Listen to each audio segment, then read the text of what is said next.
Jangan berhubungan dengan dia lagi. Pernah nggak kamu mencintai seseorang yang dari awal kamu tahu nggak akan bisa bersama? Bukan karena kurang cinta, tapi karena keyakinan yang berbeda. Awalnya terasa indah seolah cinta saja cukup. Tapi lama-lama realita mulai bicara. Keluarga, prinsip, dan masa depan. Karena cinta ini bukan cuma tentang kita berdua. Jangan berhubungan dengan dia lagi.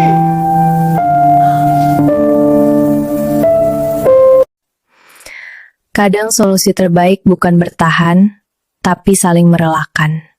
Bukan karena berhenti mencinta, tapi karena ingin sama-sama bahagia.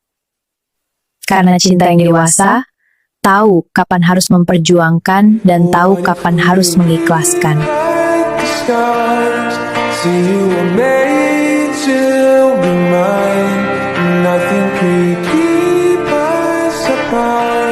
You are the one I was meant to find.